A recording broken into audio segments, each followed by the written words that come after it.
Hello guys, greetings from the land of cherry blossoms. Once again, this is Dudes and welcome to my channel. Okay guys, ang vlog po natin sa araw na ito is magluluto po ang lolo ninyo ng pininyahang manok. Pero bagong lahat, gusto ko lang pasalamatan ang aking mga subscribers. Maraming salamat po sa inyong lahat. Sana ay dumami pa kayo. Okay, tara na, let's go.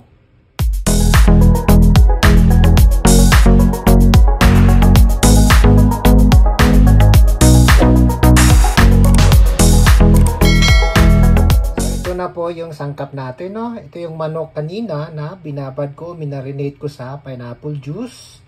Kailangan din natin ng pineapple na hiniwa. Kailangan natin ng, maglalagay din tayo ng carrots. Of course, sibuyas, bawang, bell pepper, at maglalagay din tayo ng gata, ha? Ayan, maglalagay tayo ng gata. Of course, hindi mawawala ang Knorr cubes, no? So, ayan, tara na, magluluto na tayo. So, ito guys, gaya na ang nakagawian natin. Nagpainit na ako ng mantika at ilalagay na natin yung, igisa na natin yung bawang. Okay.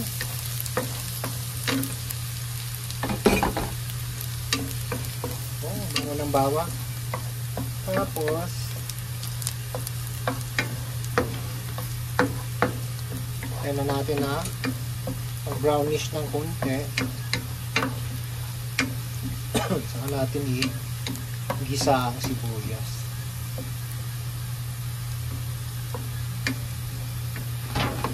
Okay, so ilagay na natin yung sibuyas.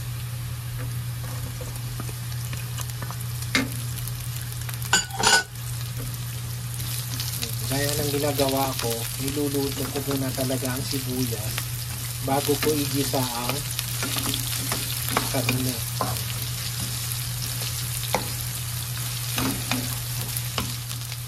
So ayan, medyo ano na yung pati bawang. Lagay na natin yung manok, igisa na natin.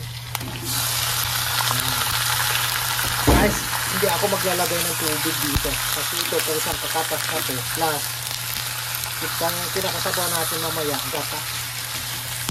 So igisa lang natin ito at takpan. Kusang mag-ano na to. Nahulog. Wait lang guys. Punasan ko lang.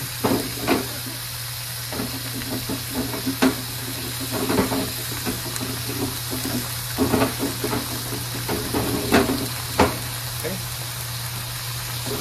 Ayan. Gisa lang natin siya.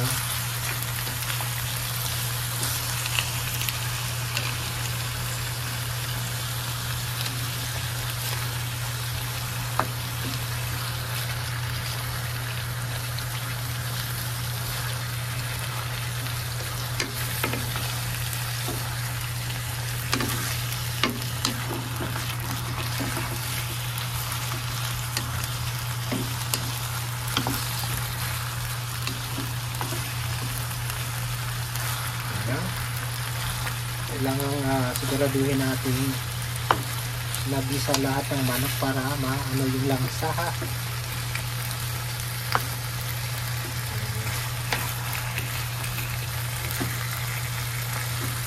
Saka natin lagyan ng nakalimutan ko banggitin kanina patis yung panimpla ko. Saka natin lagyan ng patis at pakuluan natin sa patis.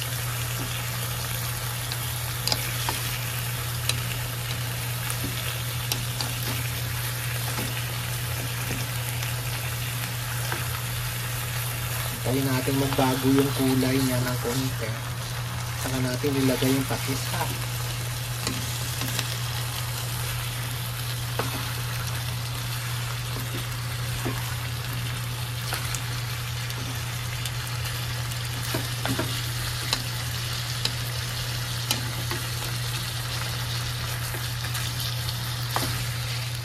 So ito na guys, nagbago na yung kulay niya. Lagay muna natin tong chicken Knorr cubes, ha. Saka natin ilagay ang patis. At pakuluan lang natin siya ng Hintayin natin kumulo siya ulit. Saka natin ilagay ang gata. Iluto natin sa gata ito. Okay? So ito ilagay na natin yung gata ha. At ilagay na rin natin yung carrots. Ayan. So dito kasi yung gata dilata. Ayan. Kaya talagang hindi ako naglalagay ng sabaw. Dito natin siya iluluto sa gata.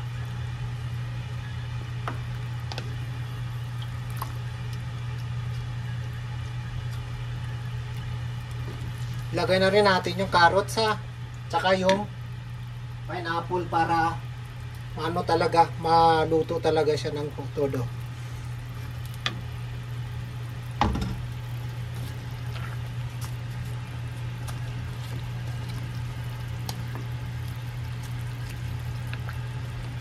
Gusto ko kasi na talaga niya yung ng pineapple. Ayan. Kasi talagang to, sariwang prutas to na binili ko, hindi siya dilata.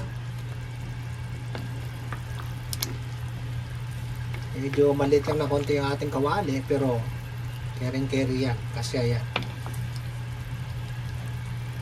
Liliit yan mamaya pag nakuluan na ng todo. Ayan, iluto lang natin to sa mahinang apoy para hindi siya umapaw. Okay. So ayan guys, nilagay na natin yung ating bell pepper.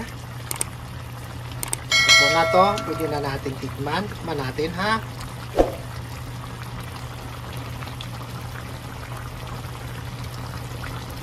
Wow, sarap. Yung lasa ng gata at pineapple. Masarap. Ayan. So, ito na po yung pininyahang manok ni Mang Dudes. Okay? So, there you go guys. Ito na po yung pininyahang manok ni Mang Dudes. Ayan. Yummy, yummy. So, ito po yung kabuuan ng vlog natin sa araw na to. Pag nagustuhan po ninyo, huwag sana ninyong kalimutang mag-like, mag-comment, at higit sa lahat mag-subscribe at huwag kalimutang pindutin ang notification bell para maging updated pa kayo sa susunod ko pa mga videos. Maraming salamat po. Domo arigato gozaimashita.